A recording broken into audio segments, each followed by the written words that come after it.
المقياس الإشعاعي وعمر الصخور الجزء الرابع، بعض فرضيات كل مقياس إشعاعي مستقل. بالإضافة إن الساعة الرملية دي اللي درسناها مع بعض اللي طلعت خربانة تماما ومتكسرة ومتحطمة وهي عبارة عن شوية رملة تزريها الرياح، مش مقياس ثابت، عشان كده ما بنستخدمهاش.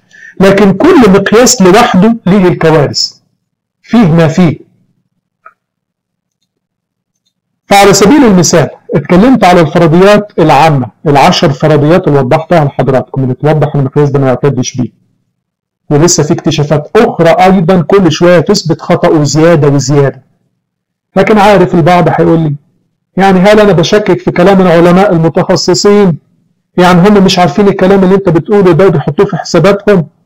يعني هم مش عارفين معدل تحلل العناصر المشعة وقياسها؟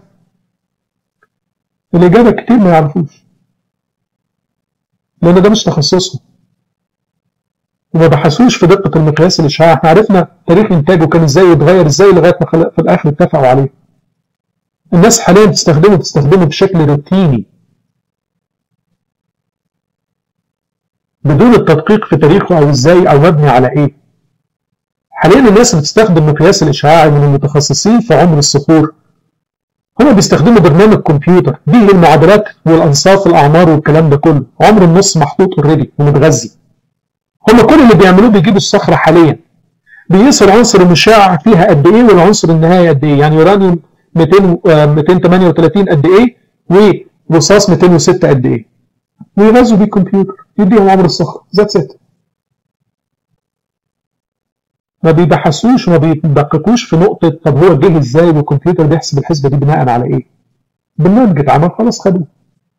حتى المتخصصين اللي ده بيبقى مجال ابحاثهم مضطرين لاستخدامه ومضطرين لتجاهل كل العوامل دي لان ما عندهمش بديل. وحتى لما بيجروا تجارب زي الناس اللي ذكرت لحضراتكم باسماء المراجع اللي فاتت واثبت خطأهم، خطأ المقياس ده برضه بيكملوا. ليه؟ لان ما عندهمش بديل. ده الكلام اللي قالوه علماء التطور. زي اتش دبلي قال بتجارب على الكربون المشع على 14 عنصر من العناصر المشعة عشان يقيس تأثرهم بالعوامل الخارجية زي الضغط والحرارة والموجات الكهربائية والمجال المغناطيسي والطبقات الأحادية في الطبقات الأحادية وغيرها. أثبت إن معدل التغير شديد قوي مش ثابت. ادي المرجع بيتكلم عليه وفي الآخر بيقول لغاية دلوقتي هنستخدمه لأن ما عندناش حل بديل.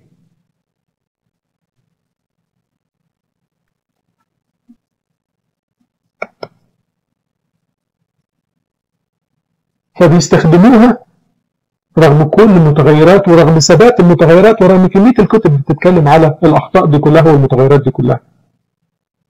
وضح إن هو هيستمروا يستخدموه علشان ما عندهمش بديل. حتى لو تمشينا مع كلام علماء الجيولوجيا والتطور اللي بيقولوا الطبقات ترسبت وانضغطت بشدة، طب ما ده هيغير الحرارة والضغط وغيره. تجارب اتعملت في معمل ويستنجهاوس في ويستنجهاوس لابوراتوري. ويستنجهاوس لابوراتوري جربت وضع بعض ذرات الحديد بجوار ذرات مصائر حديد مشع، وكانت النتيجة تغير معدل التحلل للذرات المشعة. وأيضا بعض ذرات الحديد الغير مشعة اكتسبت صفة النشاط الإشعاعي، اتبنت مش اتكسرت. يعني المعدل غير ثابت وممكن يحدث فيه تغير ممكن يحدث فيه العكس، يتبني مش يتكسر. فرضيتي الأساسية بقول اليورانيوم يتكسر لرصاص، لا ده أنا ممكن يتبني مش يتكسر، يقل تركيزه أو يزيد تركيزه.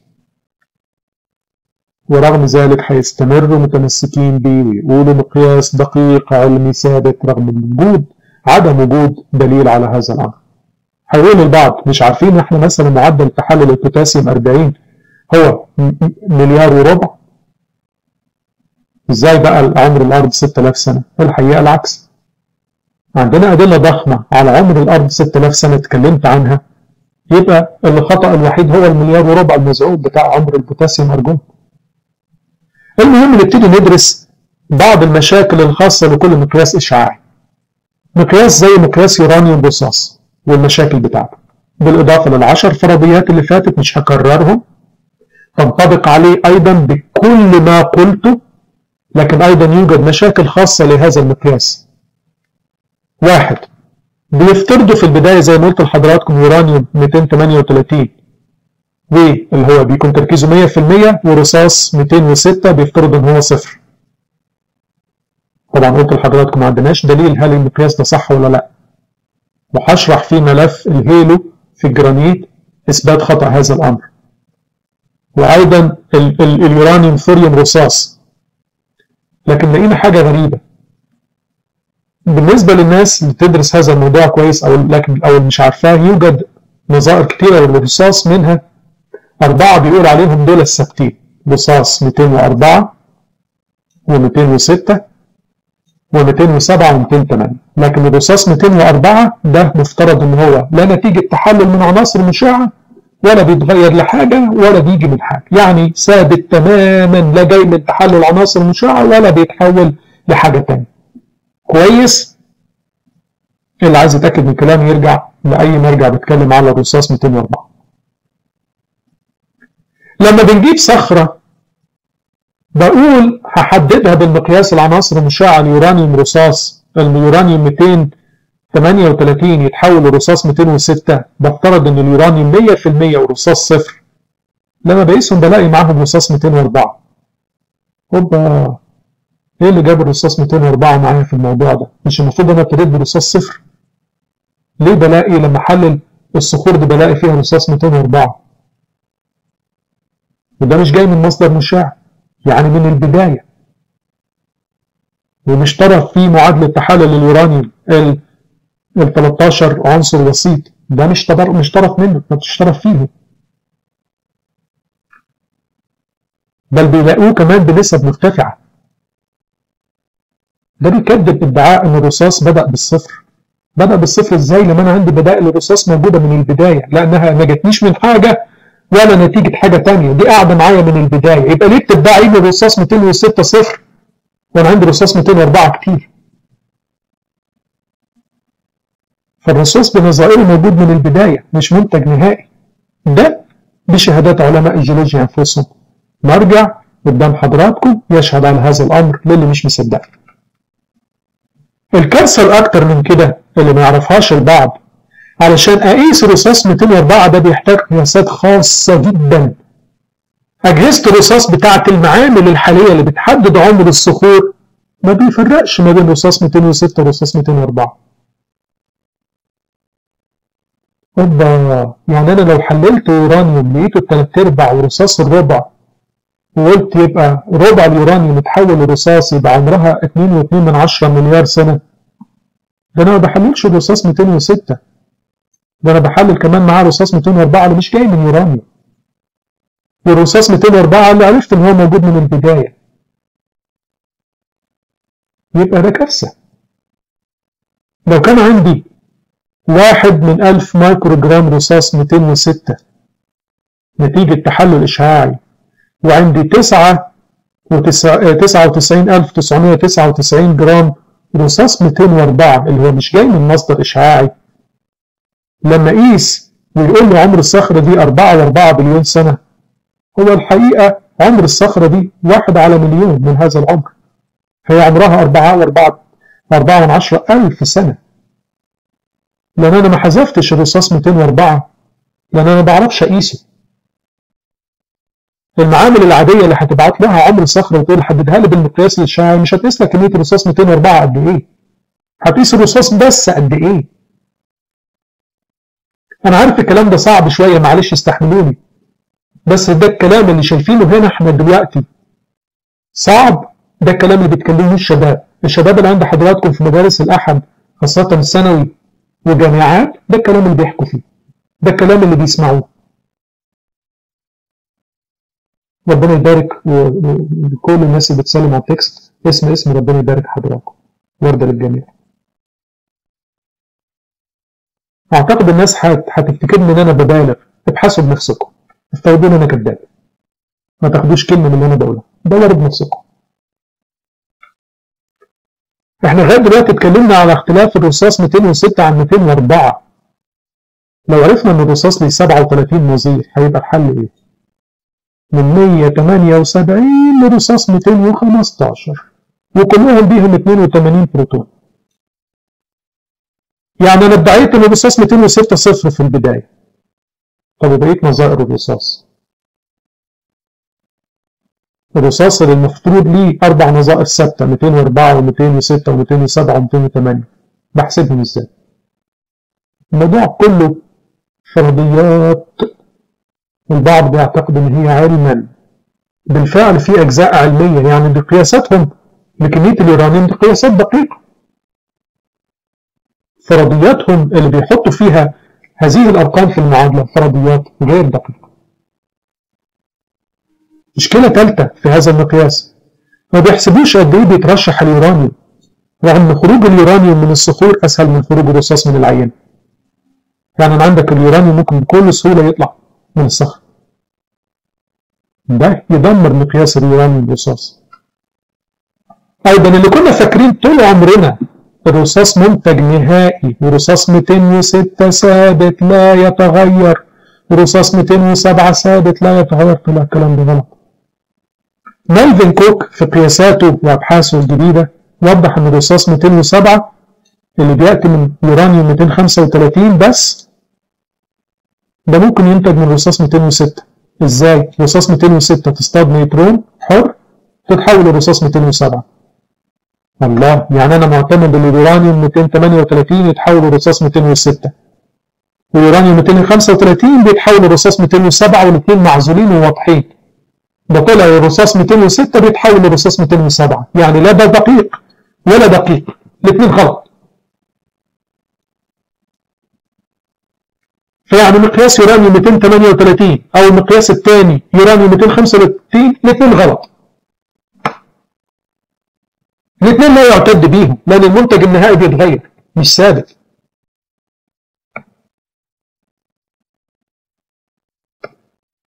بل اكتشفوا كمان ان الرصاص 207 ممكن يتحلل لزئبق 202 ودخلنا في معدن مختلف تماما.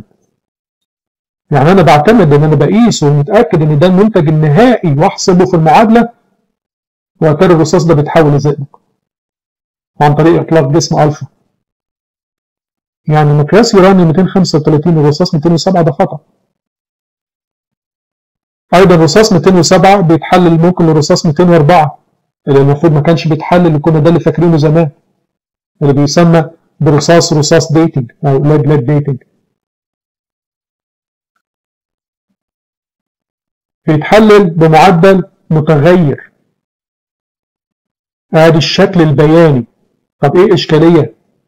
احنا كنا فاكرين انه معدل ثابت، لا المعدل المتغير لو حسبت في النقطه دي تقول ده مليار سنه، لو حسبت في النقطه دي تقول ده 2 مليار سنه، لو حسبت في النقطه دي 3 مليار، النقطه دي 4 مليار، النقطه دي 4 مليار ونص. الله، ده طلع معدل تغيير مختلف مش ثابت. ادي مرجع قدام حضراتكم اللي يحب يرجع لهذا الكلام.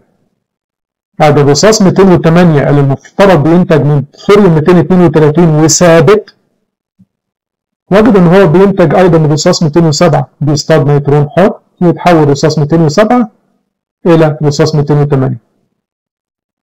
بل ايضا ابحاث جديده ابتدت تقول ان الرصاص 206 اللي بينتج من يورانيوم 238 وبيعتبروه مستقر وواضح واساس المقياس الاشعاعي واللي اتبنى عليه المقياس الاشعاعي من بدايات القرن العشرين، طلع برضه هو كمان الثاني بيتحول الى زئبق 202 عن طريق اطلاق جسم الفا.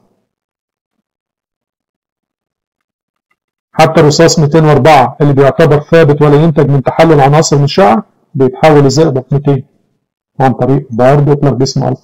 هقدم لكم مراجع بتتكلم على هذا الامر مش مرجع واحد. ادي 1 2 3 قدامكم اللي يحب يتاكد. الرصاص برضه بيخرج زي ما قلت لحضراتكم الاحماض الكبريتيه بتحوله كبريتات الرصاص، تعرضه لاي مطر حمضي يشيل الرصاص. مقياس لا يعتد بيه.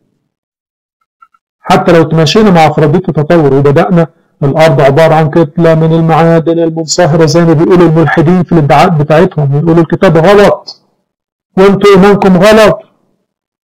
حتى لو افترضنا ان هي بدات عناصر منصهره، يعني الحراره مختلفه، يعني معدل انتاج العناصر المشعه مختلف، ده باعترافهم هم نفسهم. وقالوا ان الحمم البركانيه بنقيسها بتدينا ملايين السنين خطأ. حمم بركانيه طالعه الايام دي نقيسها نلاقيها عمرها مئات الملايين. ازاي؟ ليه العناصر المشعه اللي بتقيس ترسيبات الحمم اللي اترسبت في خلال اسابيع بتدي ارقام مختلفه بملايين السنين، ونفس العينات في نفس الحمم البركانيه هيديك نتائج مختلفه عن بعض بملايين السنين؟ ادي مرجع للي يحب يتاكد من كلامي. مقياس تاني الثوريوم رصاص ال 207، نفس المشاكل اللي قلناها العامه ال10 فرضيات ومعظم المشاكل الخاصه اللي قلناها قبل كده، وايضا وجود الرصاص من البدايه بدليل رصاص 204 والرصاص 207 ليس منتج نهائي. ايضا المقياس ده فيه اشكاليه كبيره، كل مره نقيسه نلاقيه مختلف، نفس العينه تدي نتائج مختلفه، وكل ما نقارنه مع اليورانيوم يدي عمر مختلف رغم ان هو المفروض ينعدي في نفس الظروف. لما حتى دايما يتسأل يا جماعه ليه الثوريوم رصاص ادى عمر بليون سنه واليورانيوم رصاص لنفس الصخره ادى عمر 2 بليون سنه، يقول علشان متلوث. الله، يعني انت خدت عمر المقياس بتاع اليورانيوم وقلت عليه كويس، ولما جيت لك على الثوريوم قلت لي علشان الصخره دي متلوثه. طب اخدت الاثنين ليه؟ ما الاثنين مرفوضين، ما هو متلوث يا مش متلوث. تاخد واحد تقول كويس والتاني ترفضه بحجه التلوث وتبقى كارثه. ده ما بقاش علم، ده مش كلامي، ده باعتراف علماء التطور نفسهم اهو قدام حضراتكم. ايضا نرجع تاني نأكد نفس الامر. ليه لما بناخد 2 يورانيوم ليد ايجز بنلاقيهم مختلفين عن بعض؟ بنلاقيهم مختلفين عن بعض بملايين السنين، مش بنلاقيهم مختلفين عن بعض بحاجه بسيطه. وليه اخد واحد واسيب التاني اذا كان الاثنين مختلفين عن بعض؟ وليه يرفض الثوريوم ويقول ان هو تلوث رغم ان هو بيدي ارقام اقل من اليورانيوم؟ ولا عشان ادى ارقام اقل. مقياس الرصاص 210 اللي ينطبق عليه نفس الكلام اللي فات، وايضا مقياس اليورانيوم الى الهيليوم اللي برضه درسناه قبل كده وتاكدنا ان هو يؤكد قصر عمر الارض، لان اكتشفنا ان الهيليوم بيهرب من كريستالات الزرقان وليه معدل هروب. لما قسنا كميه الهيليوم ومعدل الهروب لقينا العمر يناسب 6000 سنه مش 1.5 بليون سنه زي ما كان متوقع. وأيضا بالنسبة للنقاط السابقة مشكلة هروب الهيليوم تؤكد أن المقياس ده غير صالح للاستخدام. مقياس تاني في حال الروبيديوم 87 الاسترانشيوم 87 بنص عمر بيقول إن هو 48.8 مليار سنة. على فكرة المقياس ده علماء التطور بيستشهدوا بيه دايما وبيعتبروه من أدق أعمار العناصر المشعة ودايما اللي يستشهدوا بيه. فالروبيديوم اللي بيتحول لسترانشيوم المقياس ده ايضا بالاضافه للمشاكل اللي قلت عليها كلها اللي قبل كده العامه ومعظم الخاصه اللي قلتهم قبل كده، سواء ال10 الاولانيين او بعض مشاكل اليورانيوم رصاص زي وجود العناصر النهائيه من البدايه وتاثير الظروف ومعدل ترشحه من الصخور وغيره. في عده اشكاليات كبيره قوي هذا المقياس اللي يعتبر ادق مقياس اشعاعي حتى الان. المقياس ده اللي الناس مش عارفاه، في اختلاف شديد وخناقه شديده ما بين العلماء، هل هو نصف العمر بتاعه 48 بليون سنه ولا 120 بليون سنه؟ هم مش عارفين لغايه دلوقتي نصف العمر بتاعه كام، وبيستخدم كمقياس وهم مختلفين عليه يا 48 يا 120 انتوا تختاروا. مش مصدقين كلامي؟ ادي مرجع قدام حضراتكم بيشهد على هذا الامر.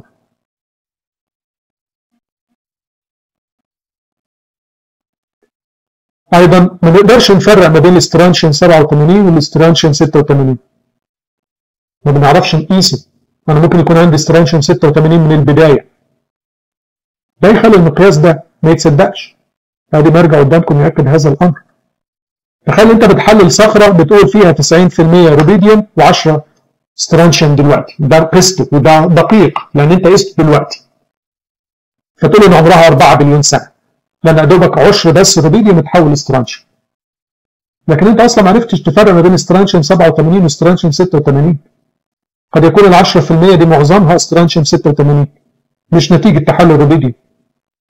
يعني عمرها مش 4 بليون سنة، ده عمرها 4000 وشوية ولا 6000 سنة.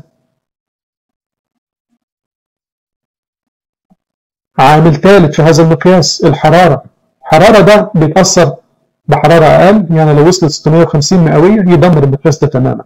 يعني لو كان موجود جنب أي بركان بيبقى مقياس بايظ. أيضا الاسترانشيوم 87 سهل ترشحه، يعني يتزال من الصخور، يتشال من الصخرة. وبيختلف كمان معدل ترشحه من صخرة لتانية، فممكن كمان يرتحل من صخرة لأخرى مقاربة إليها، فتلاقي نسبته زادت في صخرة تقول الصخرة دي قديمة، وهو ما زادش ولا حاجة، هو جاي بسبب شوية مية وعناصر كيميائية شالته من الصخرة الأولانية وجبته للتانية، ويبقى مقياس خطأ. تخيل ان انت بدأت بروديديوم وادعيت ان هو 100% ولا تقبل الجدل وتقول ان تركيز الاسترانشيوم صفر، وقست دلوقتي وقلت اهو في نسبة 10%، اذا عدى عليه 4 بليون سنة، و10% ممكن تكون جت بكل سهولة من ترشحه من صخرة لتانية، وهي يكون اصلا ما كانش فيها استرانشيوم من اساسه وعمرها مئات او الاف السنين بس. خامسا في نفس المقياس الروبيديوم والاسترانشيوم الاثنين عنصرين قاعديين الكلاين، تعرضهم لاي كربونات زي ميه سخنه ماء كربوني يشيلهم من الصخور بنسبه مرتفعه جدا. مرجع بيتكلم على هذا الامر اللي مش مصدقني. ايضا الصخور اللي بيحصل فيها ظاهره بتسمى تغيير كيميائي بالزمن، اللي هو ما يسمى بالميتاسوماتيزم، ده بيخلي المقياس خطأ تماما، وده بيحصل في كتير في الصخور، تضيف تركيز جديد او تقلل التركيز الاصلي او تغيره تماما، ورغم ذلك هيفضلوا يقولوا ده ادق مقياس عندنا. كل دي مشاكل خاصة في هذا المقياس